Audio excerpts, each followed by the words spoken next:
All right, welcome back, everybody. Excited to do another team preview for you. A guy out of my division in the red and white, Norm, and Canadian guy entering his third year.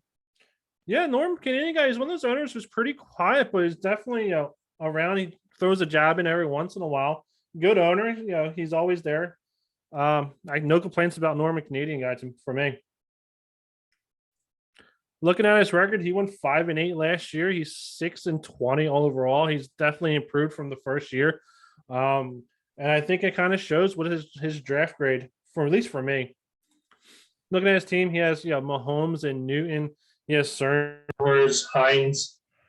Apparently my microphone's changed, so I'll let you continue there, and I'll switch that back. No worries. Yeah, 6-20. I mean, obviously a tough start, but he took over a dumpster fire as a team. But like you say, digging into the roster, Mahomes, enough said. And then obviously adding Trey Sermon in the draft to his running room there with Edwards and Hines. He should get some points out of those guys. He got Odell from me in that one trade last year. And then, keep looking on further down. Linebacker room isn't too shabby. He should get some production from some of those guys. For sure. I have him ranked, obviously, Mahomes. I have him the second best quarterback room, and anybody plus Mahomes doesn't really matter. I have his running backs 13, his wide receivers at 18, his tight ends at 11, his flex at 3, and his IDPs at 16. Yeah, I mean, the wide receivers are actually, I think, not too bad. Like T.Y. Hilton's getting a bit old, but Jacoby Myers, I think, is someone that we're not really talking about that I think will be a pretty decent point producer for a Norman Canadian guy. So I like what I've been seeing from Norman Canadian guy as an owner, to be honest. Oh, I agree with you there. My problem is if Cam Newton starts more games than Mac Jones, Myers isn't that good. Now, if Mac Jones starts more games than Cam Newton, Jacoby Myers is a good steal. I think he took him in the third or fourth round, something like that.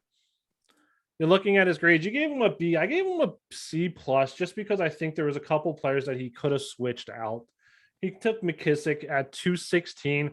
I think he could have taken Callaway, Watkins, Aguilar there. I think he would have got better players just in general.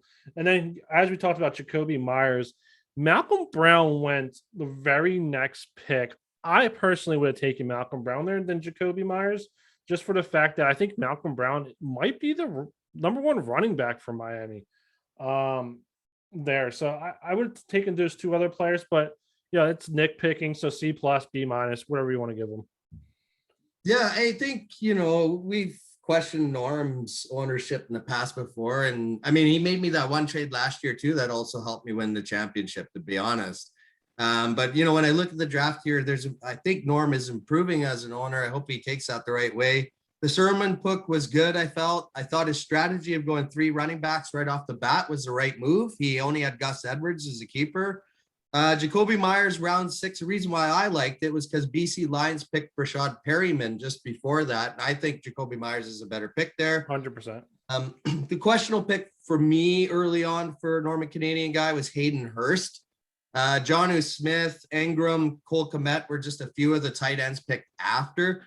Hayden Hurst. I mean, we know Kyle Pitts is in Atlanta. So Norm, that one was a bit questionable, but I think for Norm, definitely a B for him. Yeah, but let's be honest though. Let's not compare anybody to BC Lions drafting here. You're looking at his record. Pretty quiet, if you've noticed. I wonder where he's on. Yeah, he's probably still planning his CFL league. Anyway, going back to the Canadian guy. You have him going 6 and 7. I have him going 5-8. I mean, it's pretty close. There's nothing too crazy there. And then he actually plays a few teams where I think a couple times I just flipped a coin on seeing who won. Like he has a good team. He has a decent schedule where he could surprisingly he might go 7 and 6 with a few extra pickups or a couple trade here and there. His team's not bad. He can make a couple moves that would definitely put him in good position to win. I think so. I think he's right on the cusp of either getting to the next level or, being a top team in the consolation playoffs. And that's not a bad thing either, because you win the consolation playoffs, you get the first overall pick, then you're that much better next year, right? So 100%. Have an opportunity here to really improve your team. And For me, I do like what you've done for me when you do all the back checking of the picks, and you've just been there as a helpful owner for this league. So I just want to give you the advice: just hold the course. Make sure you don't make any dumb moves this year. Like Sean said, you could probably make a few moves to make your team better. And I think you're close to making that next steps, and it's nice to see. I agree 100% with you. And I hope he stays around. I hope he doesn't take this as a negative, like we're bashing on him. I think he's a great owner. And I think, like I said, he makes a couple moves. He's in prime position, maybe not for this year, but definitely for next year. 100%.